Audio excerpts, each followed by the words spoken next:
Hello world, welcome to Stuff and Things. Halloween is almost upon us and Champions Online is actually rolling out some new content for the Halloween event. They do have some cool new stuff that's on the public test server. They're coming out with a red demon wing and a ghostly choo-choo train, which that's fun. But they're free, so, well, you have to get tokens. They have like a new token type. Which, yeah, I know, that's sad, but apparently this new token type actually goes into the tab in your main bag that actually has all of the other tokens and vendor recognition crap. So that's not so bad. There's a few auras coming out with the Halloween event stuff. And they're also bringing all this, I think it's mostly in Vibora Bay. They have a ghost ship with little ghost pirates that pop out and attack you, or just pirates of some sort. So that's interesting. And they might be doing something new with the Bite event. I don't know. I was never impressed with it before because I like being my hero and not a become device. Which is kind of what it is. You play as, I think, a werewolf or a witch hunter or demon hunter or something. I don't know. I haven't played it in like forever. But they're in the desert, and then there's one in Canada. I think those are the only two places for it. So that actually looks like it'll be fun, hopefully. I don't know, I haven't been on the public test server, so I wouldn't know, being a filthy silver and all. The other thing, they did update the Onslaught secondaries with the rank 5 mod, which is, I think it's hilarious, but it's obviously a direct upgrade from any existing gear. So I'll probably eventually get all 3 pieces for at least one of my characters, because why not? I'm not like a big fan of the Onslaught event playing the villain part, but you know, it's not exactly hard to go and kill the Onslaught defenders. So I usually like to play as Gravatar, so I just kind of like jump over to Defender's head when he gets too close. It's good times. So you know, in a couple months I'll probably have all 3 pieces of the secondary gear because I'm not really in any big hurry.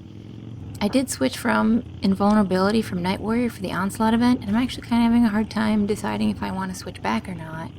I haven't done a whole lot of testing, but I don't think my damage went down very much because I'm sitting in hybrid mode instead of offense mode. Do I really want to go back to Night Warrior? Although it might be cool to be a Night Warrior and then get the tanking gloves. I don't know how that'll work. It might be something fun to try. I might do that just for giggles, and if it doesn't work out well, I have invulnerability right at the top, so it's not like it costs very much for me to switch back and forth between the two.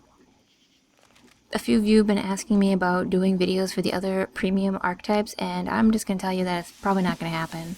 I really don't want to spend $12 unlocking all of those premium archetypes, and I know I'll never use them because I pretty much play as one character like 80% of the time. I even have a second freeform that I built from a character that I really like. I never play that character either.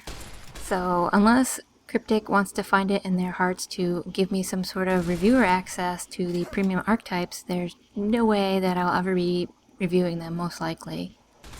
The last thing I wanted to talk about is storytelling.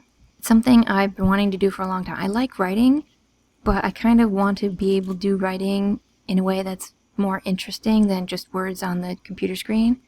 I mean, there's nothing wrong with that, but it's just not what I want to do. And I've been wondering like how I could do this in a video format, thinking about, you know, using games as a vehicle for my storytelling. I find that MMOs are probably like absolutely terrible vehicles for storytelling because they are MMOs. I mean, frankly, you have other players who could, you know, get in the way.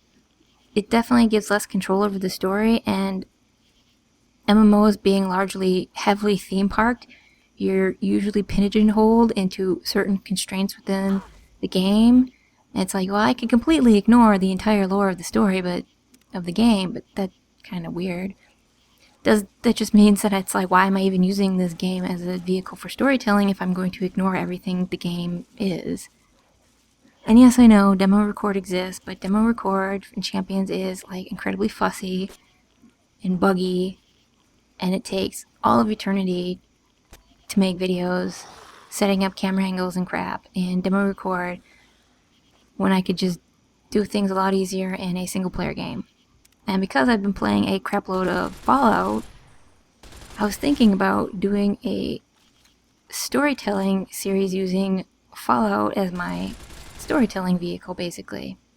Not a normal Let's Play, because I don't like regular Let's Plays. They tend to be extremely boring because none of the boring crap is cut out. Do I really want to see, especially if it's a game I've played a lot, it's like, do I want to see the opening of this game for the 50 billionth time? No, I don't care. Do I want to see someone run, like, across the empty wasteland for, like, 5 minutes and then just trying to fill it up with the most boring dialogue ever? No, I don't want to see that. It's really hard to make something that's extremely boring interesting. So I was thinking about doing that series, because it'll be fun. Well, it'll be fun for me, and hopefully it'd be fun for you, otherwise I'd be wasting my time sharing videos with you. It's kind of the point of me having this YouTube channel, is to share. No, that doesn't mean I'm going to stop making Champs videos, because I will. Still make them. I do have ideas for videos I still want to do. I'm just being lazy about it, because I've been playing lots and lots of Fallout 3 and Fallout New Vegas. But I did actually start loving my Grim again. I just need to remember to actually record when I do the Kevin Poe battle, because then if I don't, I'll have to re-roll, which isn't really a big deal because you start at level 6 if you skip the tutorial. And then there's another video that I am having ideas for that people have been bugging me to make for a while now, because I don't make them very often. So that'll be fun. It depends. How long it takes depends on how quickly I get the gear and figure out a build, and how fussy demo record is, because demo record can be very grumpy